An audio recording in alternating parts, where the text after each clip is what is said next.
Banda Aceh.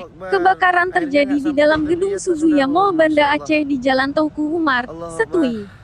Polisi masih menyelidiki penyebab kebakaran tersebut. Sementara belum bisa dipastikan penyebab kebakaran. Namun kami akan mencoba menyelidiki, kata Kasat Reskrim Polresta Banda Aceh Kompol M. Lian Citra Yuda saat ditemui di lokasi, Senin, tanggal 4 April tahun 2022. Penyidik Polresta Banda Aceh bakal berkoordinasi dengan tim Lab 4 Medan untuk menyelidiki penyebab kebakaran. Lian mengatakan petugas pemadam kebakaran, damkar, hingga saat ini masih memadamkan api. Api sudah mulai bisa dipadamkan, mungkin masih ada beberapa berasap berpotensi terjadinya api kembali masih dilakukan penyiraman, jelas Lian.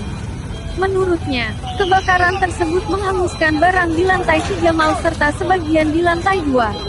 Api diduga berasal dari gudang di lantai 3. Laporan dari pihak mal tidak ada korban jiwa. Anggota sudah menyisir ke atas, tidak ditemukan korban jiwa sementara. Tidak ada yang terjebak, jelas Lian. Sebelumnya, 10 armada mobil damkar dikerahkan untuk memadamkan api. Kebakaran Suzuya Mall tersebut diduga terjadi sejak sekitar pukul 11.30 waktu Indonesia Barat. Di lokasi, petugas kepolisian sudah memasang garis polisi di bagian depan mal. Mobil water cannon milik Polresta Banda Aceh juga dikerahkan untuk memadamkan api.